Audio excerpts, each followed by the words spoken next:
Aku ingin menceritakan tentang proses IVF aku yang kedua yang aku jalani di bulan Agustus tahun lalu, tahun 2023, yang berakhir dengan gagal.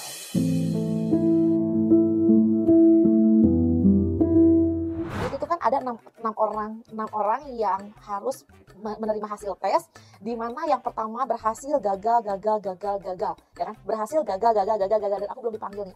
Aku jadi pasien terakhir saat itu. Anaknya berhasil sampai sekarang masih hidup gitu ya. Sudah usia mau 4 tahun dok. Oh, bagus ya, alhamdulillah gitu. Iya nih Bu, masih kayaknya harus ikhtiar lagi.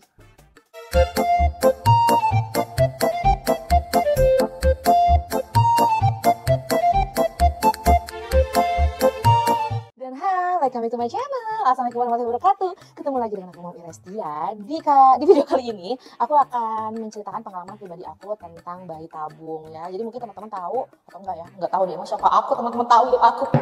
Jadi aku ingin menceritakan tentang proses IVF aku yang kedua yang aku jalani di bulan Agustus tahun lalu, tahun 2023, yang berakhir dengan gagal.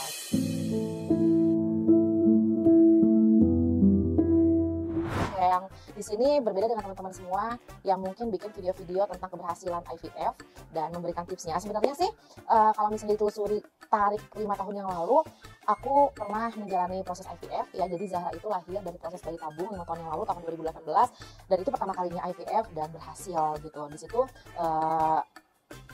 aku juga men-share pengalaman aku berhasil bayi tabung dengan segala usaha dari jalur langit dan dari jalur duniawinya lah, seperti itu ya. Nah, seperti ini videonya.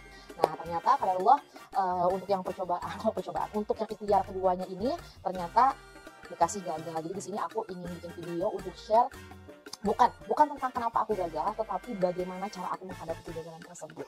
Yang mungkin sebagian besar ibu-ibu pejuang garis 2 di sana mengalaminya, pernah mengalami proses bayi tabung dan ternyata gagal, lalu sedih, lalu belum bisa move on. Di sini aku bikin video bagaimana aku bisa menghadapi kegagalan itu dan bisa move on dengan cepat apa yang aku pikirkan, dan aku rasa mudah-mudahan video ini bermanfaat buat teman-teman semua. Oke, jadi durasinya mudah-mudahan nggak panjang ya. Aku mungkin akan bercerita dari langsung aja pengalaman aku yang kedua. Jadi kalau misalnya pengalaman yang pertama tentang aku berhasil bayi tabung itu bisa dilihat sama teman-teman di video aku beberapa tahun yang lalu. Nah, singkat cerita, aku kan pada saat itu masih punya sisa tabungan embrio sebanyak 3 buah. Nah, 3 buah dalam keadaan good excellent-nya, dalam keadaan excellent-nya 2, good-nya 1. Jadi excellent itu adalah kayak kualitas terbaik embrio, satunya lagi good, dan itu aku putuskan untuk memasukkan ketiganya ke dalam rahim aku dalam VET. Jadi kalau bedanya ET sama VET, kalau ET itu dia masih segar, embrio masih segar dimasukin, kalau yang VET itu dia sudah di freeze, dan ini sudah di freeze selama 5 tahun. Sejujurnya memang pada saat aku memutuskan untuk IVF dengan VET yang menggunakan embrio yang sudah ter-freeze itu, memang ada beberapa kondisi yang berbeda dibandingkan dengan 2018. Yang paling signifikan adalah masalah berat badan. Yang pertama, tahun 2018 aku menjalani bayi tabung IVF itu dalam keadaan BB aku di 58 kilo, sementara pada saat tahun kemarin 2023 itu aku sudah di 72 kilo.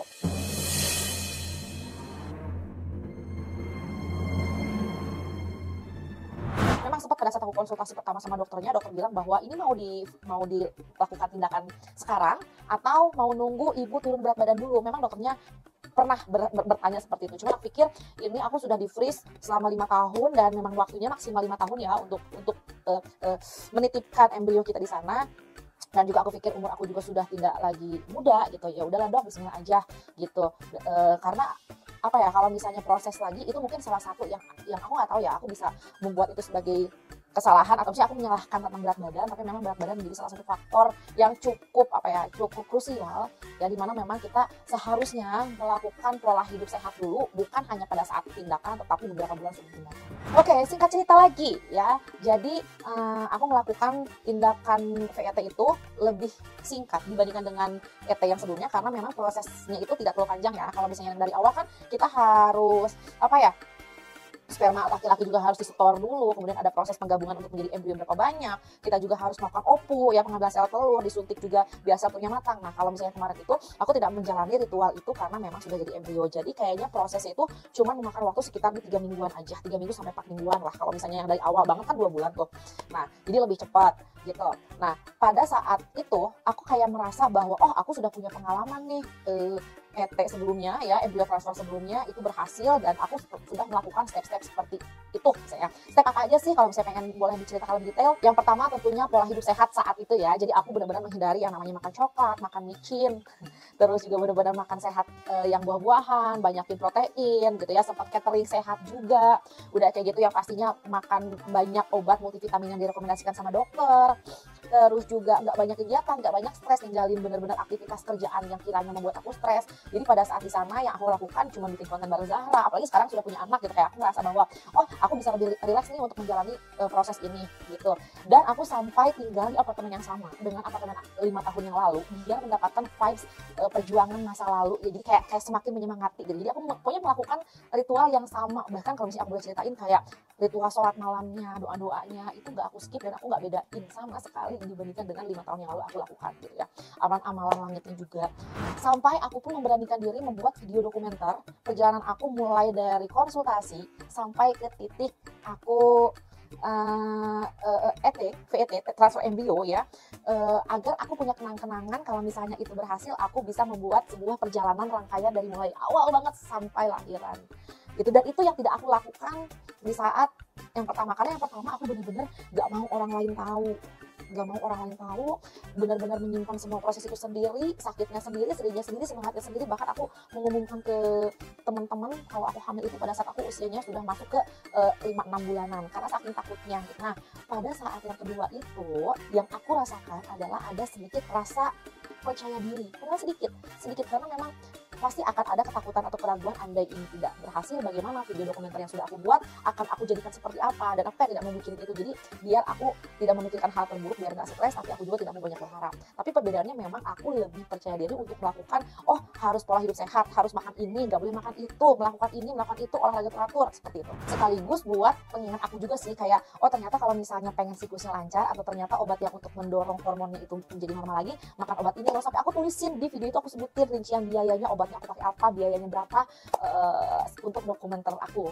Nah, sudah begini, panjang banget ya singkat ceritanya.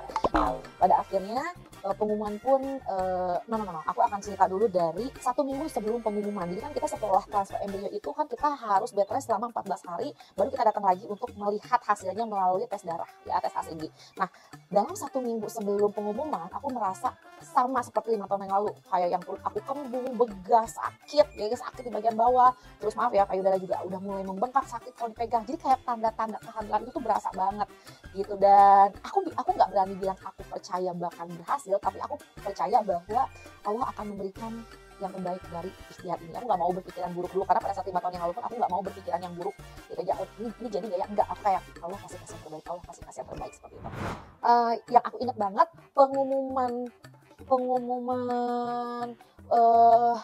pengumuman itu tanggal 3, kalau nggak salah 3 September, di mana tanggal 1 September itu aku ulang tahun. Nah, pada saat aku ulang tahun itu, kita ngerencanain untuk makan dinner bareng di rooftopnya apartemen. Jadi memang di bagian atas itu ada kafe di sana gitu. Nah, itu kan malam-malamnya. Nah, dari tanggal 1 pagi, di bulan September, tanggal 1 September itu, aku merasa perut aku tuh kayak sakit banget. Sakit itu sakit yang agak lebih daripada biasanya. Nah, yang aku pikirin itu kan kayak, oh ini, aku nggak mikir itu kontraksi, tapi aku mikirnya bahwa oh ini lagi proses pembuahan mungkin ya, gitu. Nah, saat itu untuk melupakan rasa sakit itu, aku bikin konten dari pagi tuh sampai ke sore, dan memang ada jeda dari 1 jam ada istirahatnya, cuman memang itu rasanya melelahkan. Nah, pada saat dinner 1 September itu aku merasa perut aku udah sakit banget, nggak tahan, sampai aku bilang sama ayah, ayah ini kayaknya makannya harus dipercepat deh, soalnya ibu main istirahat sakit banget perutnya. Lalu besoknya pada saat aku bangun tidur tanggal 2 September itu, aku merasa badan aku lebih enakan dan rasa sakit itu hilang sama sekali. Itu yang benar-benar rasa sakit hilang guys, jadi kayak gak ada tanda-tanda lagi, maaf ya payudara rasa membengkak, terus juga sakit kalau dipegang, begah, itu gak ada. Bener-bener kayak kalau aku jalan tuh ringan banget ya, kayak aku merasa bahwa kalau kemarin-kemarin kan aduh gitu ya, kayak aduh ada sesuatu di dalam perut aku. Tanggal 2 September itu aku gak punya firasat apa-apa, tapi aku merasa badan aku sangat-sangat ringan, seperti orang yang bebas bergerak gitu aja gitu. Nah, sampai akhirnya pada tanggal 3 September jam 8-9 pagian, aku lupa, aku datang ke rumah sakit untuk menerima pengumuman. Nah, jadi pada saat yang 2018, pada saat yang lalu itu ya, itu tuh kan ada 6 orang yang harus menerima hasil tes, di mana yang pertama berhasil, gagal, ya kan? Berhasil, gagal, dan aku belum dipanggil nih. Aku jadi pasien terakhir saat itu. Itu aku yang bener-bener deg-degan luar biasa. Aku tunggu dari jam 8 pagi, aku baru dipanggil jam 12 siang. Gitu ya, sampai kayak mau sholat maghrib juga udah aduh pikiran aku udah ya Allah gitu ya, udah aku pasrahin. Nah, ternyata pas jam 12 aku datang, itu yang aku berhasil nih. Jadi intinya 2 orang berhasil, 4 orang ini yang gagal. Jadi sekitar berapa ya, kemungkinan 30% ya orang berhasilnya. Nah, pas di hari kedua, pas di yang kemarin itu, yang tahun 2023 itu, yang menerima pengumuman itu cuma 2 orang. Ya, cuma 2 orang, ada 1 orang keluarga. Nah, kebetulan dia duluan yang dipanggil dan ternyata hasil dia positif gitu. Nah, dari situ tuh kayak aku ngerasa kayak kayak punya feeling jadi kalau misalnya dalam statistik itu kemungkinan berhasil bayi tabung itu kan antara 30 sampai 50%. Ini ada 2 orang nih yang datang dan 1 yang berhasil. Mungkin gak ya hari ini 100% orang berhasil karena ini cuma 2 orang nih. Aku sempat berpikiran seperti itu dan deg-degannya luar biasa. Nah, pada saat aku datang ke ruangan dokter, ya jadi aku ingin membandingkan juga nih situasi antara 2018 dan 2023. Pada saat aku datang di tahun 2018, aku buka pintu, aku nggak bisa duduk, aku takut banget sampai dokternya kayak, kenapa? Duduk aja, hasilnya bagus kok. Aku yang masih duduk, hasilnya bagus. Iya, HCG-nya 300, yang aku langsung kayak darah tuh, yang awalnya dingin tuh kayak set, naik ke atas, kayak udah mulai ada aliran darah lagi dan seperti ada yang membisikkan. Gimana? Mujizat itu nyata kan? Aku tunjukkan kebesaranku hari ini sama kamu. Seperti ada yang membisikkan itu. Karena dalam keadaan aku susah punya anak dan aku menjalani proses ini, ternyata aku diberi kepercayaan. Pada saat 2023, saat aku masuk ke ruangan dan aku buka pintu dan aku diam ngepress berdiri di sana, dokternya gak bilang apa-apa. Dia cuma lihat, duduk Bu. Di situ aku udah mulai yang duduk. Dokternya nanya gini, ibu ini kali kedua bayi tabung. Iya. Yang pertama gimana hasilnya? Yang pertama berhasil dok. Sekarang anaknya masih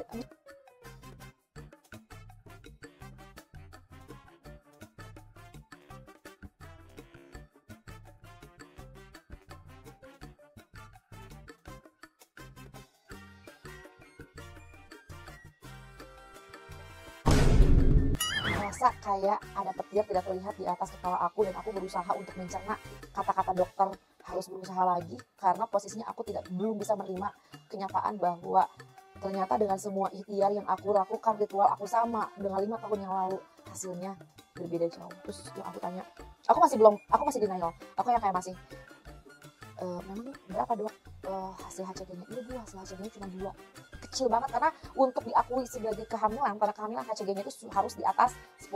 Di situ aku nggak berani lihat wajah suami aku.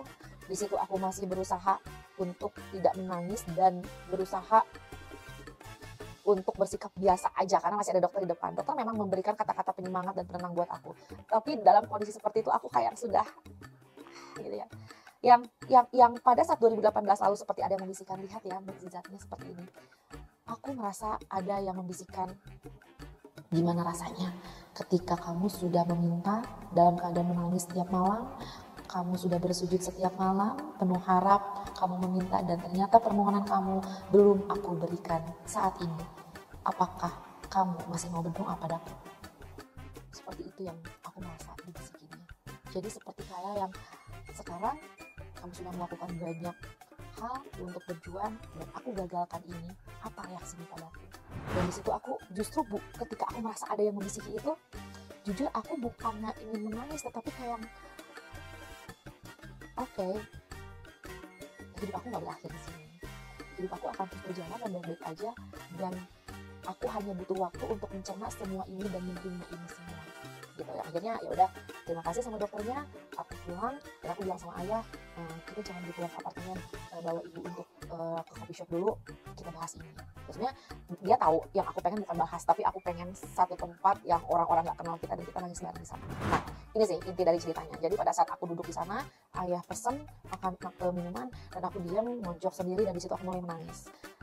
Menangisnya aku di sini bukan menangis anehnya. Jadi ini nggak benar-benar yang bukan dibuat-buat, aku sok tegar, tapi memang tangisan aku tuh hanya ingin mengeluarkan rasa sesak di dada, biar keluar, biar lepas, biar lega.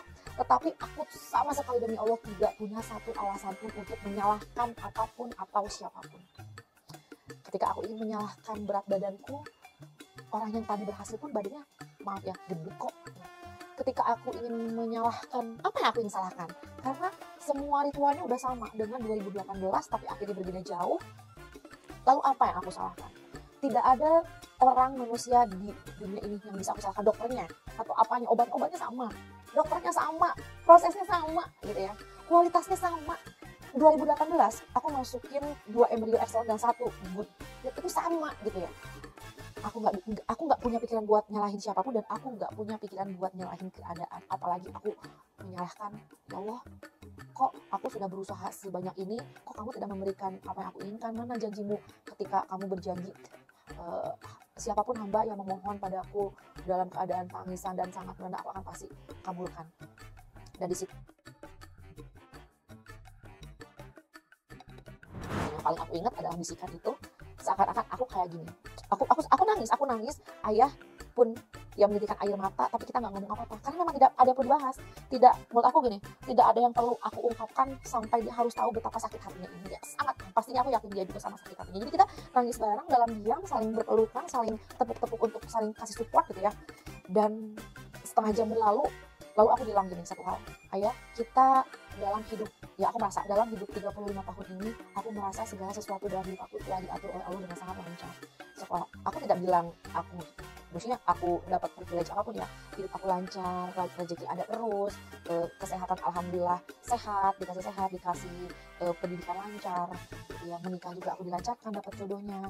Lalu ketika pun memang kita dikasih ujian sulit memiliki anak, tapi di kali pertama kita berusaha, Allah sudah menghadirkan Zahra, yang mana aku langsung tersadar bahwa ya Allah, Zahra itu priceless banget ya buat aku, harta yang paling berharga di hidup aku ini adalah Zahra. Lalu kenapa aku harus bersedih ketika aku hanya dikasih ujian segini aja, hanya dikasih kegagalan? Jadi ini boleh dibilang adalah kegagalan terbesar dalam hidup aku, yang mana benar-benar menyakitkan gitu ya. Tapi ini kalau dibandingkan dengan apa yang orang lain alami, betapa mereka yang sulit memiliki anak, atau berapa juta orang yang susah menemukan jodoh mereka, yang belum menemukan jodoh mereka, atau mereka yang sudah ditinggalkan orang tua, atau mereka yang ditinggalkan anak yang meninggal, atau dia sebatang kara, atau dengan permasalahan hidup manapun, ujian aku itu nggak ada artinya loh. Ujian aku itu kecil banget loh, dan kamu meratapi ujian yang masih sekecil ini gitu. Jadi kayak ya udah, aku nangis, keluarin unek-unek biar semuanya nggak mengganjal, dan aku mulai kayak menghitung berapa banyak keberuntungan yang selama ini aku dapatkan dari aku lahir hingga titik ini, sehingga aku tidak punya alasan lagi untuk meratapi kegagalan ini. Lalu disambut tuh sama ayah, dia bilang, sama Bu, dari kecil juga ayah ngerasa bahwa pendidikan lancar, rumah tangga kita juga baik-baik aja, dikasih anak seperti Zahra, Masya Allah, rezeki juga ada aja, orang tua kita masih lengkap, dan tidak ada kekurangan satupun yang kita rasakan dalam hidup kita. Ya udah, kita anggap ini kegagalan terbesar kita, yang memang harus kita akui bahwa hidup itu perlu gagal, hidup itu perlu ujian. Karena kalau nggak kayak gini, kamu tidak akan bisa merasakan keagungan kebesaran Allah, dan tidak akan merasakan betapa berharganya kamu telah dikasih anak, dan didiklah dia sebaik-baiknya. So, dengan hanya kata-kata itu aja, jadi kayak kita sama-sama bilang, ini adalah kegagalan pertama kita, ini adalah kegagalan terbesar kita, tapi kita hitung berapa banyak keberuntungan yang sudah kita dapatkan, kita justru merasa bahwa ini adalah kesuksesan terbesar kita. Kesuksesan apa? Jadi kayak yang justru kegagalan yang kita terima hari ini adalah kesuksesan terbesar kita, karena kita bisa menerima kegagalan itu dengan hati lapang tanpa menyalahkan siapapun, dan kita cuma sedih, cuma sekitar 1 jam aja, dan setelah itu hapus air mata, kita omongin, oke, karena plan kita untuk punya anak kedua gagal, sekarang kita mau berubah ke arah mana. Dan aku kayak yang bersyukur dan bangga sama diri aku, sama suami aku, bahwa kita melewati kegagalan ini, kesedihan ini, tidak dari sisi negatifnya, tapi lebih ke banyak, ya udah, berarti ini ujian kita, dan kita nggak boleh sedih lah, karena di luar sana tuh masih banyak banget orang-orang yang ujiannya lebih besar, dan kita malu banget kalau kita harus melewati ini semuanya hanya karena kita gagal bayi tabung yang dialami juga oleh banyak banget pasangan di luar sana. Jadi setelah itu akhirnya kita pulang ke apartemen, kemudian aku ketemu sama Zahra, lalu aku bilang, Zahra, maaf ya, adiknya nggak bisa ibu bawa ke sini, adiknya diambil lagi sama Allah ke langit, nanti bisa tempat kita jemput lagi adiknya. So, aku bangga dengan diri aku karena aku bisa menghadapi pertanyaan orang ketika aku balik ke Bandung, gimana bayi tabungnya kemarin, dan aku benar-benar yang kayak benar-benar nggak baper loh ya, kayak iya kemarin belum berhasil. Ya udah, kenapa? memang belum saatnya aja. Dan itu benar-benar luar biasa ya, demi Allah aku ngomong itu benar-benar yang gak ada rasa nyalahin siapapun. Dan aku memang tidak ingin menyalahkan apapun, tidak ingin nyalahin siapapun, tidak ingin menyalahkan keadaan apapun, karena memang belum saatnya aja. Beda halnya ketika dulu belum punya anak, misalnya aku ditanya kenapa belum punya anak, kenapa belum punya anak, hati tuh gondok banget, seakan-akan tidak bisa menerima kenyataan. Tapi sekarang aku bisa menghadapi banyak orang dan berkata, ya kemarin aku gagal bayi tabung, kenapa? Karena ya memang belum saatnya aja. Dan kalau misalnya ditanya apakah aku marah sama Allah, tidak sama sekali. Bahkan aku bersyukur, mungkin Allah ingin tahun ini aku tidak hamil dulu, mungkin Allah punya rencana lain buat aku bisa fokus kerja, aku bisa fokus didik anak, aku bisa melakukan hal positif lainnya, karena dunia ini tidak melulu hanya untuk memiliki anak. Jadi intinya aku tidak boleh bersedih lama-lama, karena di depan kita harus punya rencana-rencana baik lainnya yang kita kerjain. Oke, sebelum di akhir cerita ya, durasinya agak panjang karena ini adalah pengalaman pribadi yang aku sekalian mengeluarkan isi pikiran aku. Tapi ada satu hal yang aku pikir ini cukup apa ya? Apakah ini ya? Jadi kayak kalau dilihat dari sisi usahanya sudah sama, ya aku tahajud, ya kalau boleh bilang aku tahajud tidak pernah skip, sholatnya selalu setelah azan, sunnahnya dan segala macamnya. Tapi kenapa ya kok Allah tidak mendengarkan doaku, atau kenapa ya, apakah doanya nggak nyampe? Ada satu momen yang aku merasa aku salah besar. Jadi tepat 1 bulan sebelumnya, aku nggak tahu ya, aku nggak ingin menjas orang yang melakukan hal yang sama ya, tapi kalau buat aku pribadi aku menyesalnya di situ. Jadi 1 bulan sebelumnya itu aku melakukan apa namanya, sambung bulu mata, apa namanya, yang lash extension ya. Ya, terus karena aku pikir aku butuh penampilan yang segar tanpa harus banyak make up, karena kekurangan aku di bagian kanan, bulu mata aku tuh botak ya gitu. Jadi biar kalau misalnya aku bikin konten itu nggak perlu lama-lama dandan sat-sat gitu ya, aku lash extension 1 bulan sebelumnya gitu. Terus memang sih sebenarnya kayak aku pernah mendengar bahwa yang namanya sambung rambut itu haram dan nggak boleh, nanti doanya nggak diterima. Terus aku berkilah bahwa pada saat disambung itu memang tidak ditanam di kulitnya, tapi disambungin ke bulu mata kita, sehingga kalau wudhu air wudhunya tetap masuk. Aku masih kayak mencari kebenaran, mencari alasan, paham gak sih, demi aku ingin pasang bulu mata sambung itu. Aku kayak nggak apa-apa deh, kan ini mah cuma ditempel doang, bukan ditanam di sini, jadi masih kena air wudhu gitu. Tapi pada saat setelahnya ya, dalam keadaan memang aku sudah tidak menyalahkan apapun, aku kayak keingetan, apa jangan-jangan doa aku itu tidak sampai sama Allah, kayak aku ini. Apa jangan-jangan doa aku tidak sampai sama Allah karena memang wudhu aku nggak sah, sholat aku nggak sah, sehingga sesering apapun aku sujud, doa aku tidak sampai sama Allah karena memang aku melakukan sesuatu yang diharamkan dalam agama aku, sehingga doanya nggak sampai. Ya, gimana doanya bisa didengar? Sholatnya aja nggak sah, wudhunya aja nggak sah. Aku sampai kepikiran seperti itu, dan di situ aku nangis sama ayah. Aku tombak yang aku cabut-cabutin gitu, itu dalam keadaan masih ada, masih gempel, aku cabut-cabutin. Dan ya apa mungkin ya perkara bulu mata sambung ini yang membuat doa ibu sama ini tidak sampai sama Allah. Jadi ya sekian dulu sharing aku bagaimana aku menghadapi kegagalan dari proses bayi tabung ini. Sekali lagi di sini aku tidak merasa kayak yang alim, aku jauh dari kata itu. Aku juga bukan orang baik, bukan ahli agama. Aku sekedar share apa kegalauan hati aku ketika aku gagal bayi tabung, yang memang dari segi obat apa ikhtiarnya itu udah sama, tapi ternyata hasilnya berbeda. Ya mungkin karena memang sudah takdirnya seperti itu, dan ada perasaan bersalah aku ketika aku memakai sambung gitu ya. Jadi ya terlepas dari mungkin ada pro dan kontra, atau misalnya ya memang itu salah kamu, sudah tahu salah kalau dilakuin gitu ya. Ya sudah, ini jadi pembelajaran aku, hidup apa adanya aja gitu ya. Kalau misalnya pengen diterima doa-doanya sama Allah, semoga ini video bermanfaat. Dan buat teman-teman semuanya sekarang lagi berjuang untuk mendapatkan keturunan, berjuang garis 2, bagaimanapun caranya, apapun metodenya, dan sekarang masih berjuang belum berhasil, semangat ya, karena aku paham banget perasaan kalian. Meskipun aku sudah punya anak, pernah mengalami berhasil bayi tabung, tapi juga pernah gagal, dan itu rasanya sakit banget. Tapi aku berusaha untuk menyemangati kalian semuanya bahwa itu bukan akhir dari segalanya, bukan akhir dari hidup kalian. Kalian masih bisa hidup bahagia dengan atau tanpa anak bersama pasangan. Jadi selalu berbaik sangka sama Allah. Semoga apa yang kita mimpikan, biarkan itu dapat terwujud. Oke, semoga bermanfaat videonya. Sampai ketemu di video selanjutnya. Assalamualaikum warahmatullahi wabarakatuh.